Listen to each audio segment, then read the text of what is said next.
Hey guys, my name is Maggie. I have a premature ovarian failure diagnosis. I'm waiting on getting a frozen embryo transfer set up for our donor egg IVF.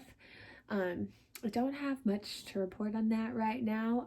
So today I want to talk about um, just some stuff I'm doing in my life to establish some routines while I'm trying to wait to see what's going on with the transfer, and then just the unpredictability in that nature, but then also obviously living in the US right now with COVID, um, quarantining, isolating, however you want to put it, just staying at home a lot more often, and just adjusting to how life is with that. So today I want to talk about how I've gotten a cleaning routine established, and I've been using the FlyLady method. Now, there's degrees of that if you have heard anything about it. I found the method first on YouTube when I was trying to figure out like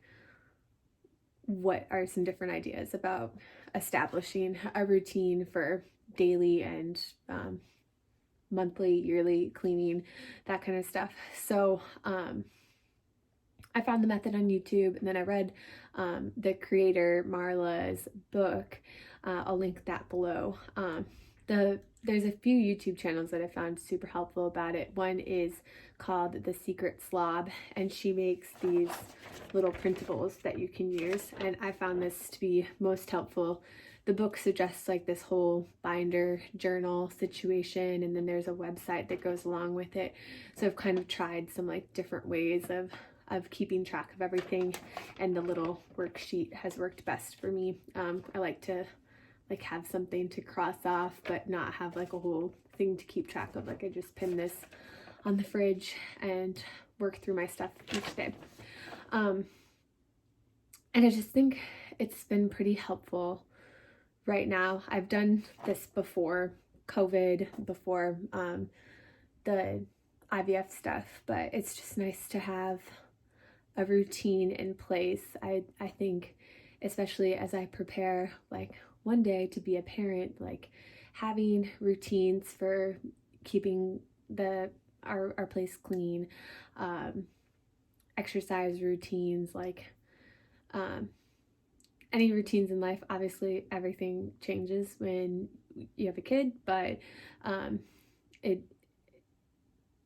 think it might be easier if I had a routine to start with to work a kid into that situation. Now, if you're already a parent and you're watching this and you're like, oh, this girl's crazy, then maybe I am, but I don't know. It just it's working for right now, and right now is good enough too. So I just kind of wanted to explain what I do with the whole FlyLady stuff. Like the goal with FlyLady is that you're never ahead or behind with your cleaning housework stuff. Like you're always just wherever you are, and whatever you're getting done is good enough. Like, and just to create little routines for yourself so you're not spending your whole day cleaning, then not cleaning anything for 3 weeks, and then getting back and just like stressing yourself out about it. So this worksheet works out morning and evening routines. Those can be really anything you want, like something you want to focus on. If I find that like I have a habit so established that I don't need to keep track of it anymore, then I don't. So that's what's nice about the worksheets that the Secret Slob created, and I can link her channel below. But you can just fill in anything here. It doesn't have to be a certain thing. Like we make our bed every day. It's not on the list because it's already a well-established habit.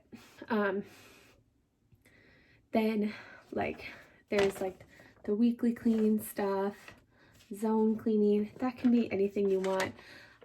Right now I live in a pretty small place, so I don't have like zones of my house super established. That might change like when we move. It's really customizable to whatever you want to do. But what I like about it is it's just stuff that I get done throughout the day, and then just dedicate like small increments of time. Like the biggest increment of time that I'd be spending is 15 minutes, and just breaking things up into small chunks. I read one of my favorite like self-help kind of writers is Gretchen Rubin, and I can link one of her books below. She also has a great podcast, but she talks about how people overestimate stuff that they think that they can get done in longer chunks of time. Like you might have an afternoon off work or a day off work, and you think you can get this whole list of things done, but you can't. You can only get so much done in a day. Like your day off work isn't going to be like crazy productive. But people underestimate stuff that they can get done in short periods of time, and I think that that's what I've learned from the FlyLady stuff a lot. Like I have like a spare room in our place right now, and I dedicate maybe 10-15 minutes most days of the week towards getting it organized, and just spending that little bit of time feels so productive, but like not so daunting. Like if I know I only have to work on something for 10 or 15 minutes, it's like, okay, this is just going to take a little bit of time. Like I can do this between Netflix episodes, or like right after dinner before I sit down for the night, and then it's just done. So I think that that's really cool about it. And that's just what I think about like time blocking and routines in general. It's like stuff's less daunting when you like aren't thinking like, oh, I have to spend my whole Saturday morning cleaning the place. It's like, okay, I can just pick up after myself throughout the day, and then once something's clean, then keeping something clean is so much easier.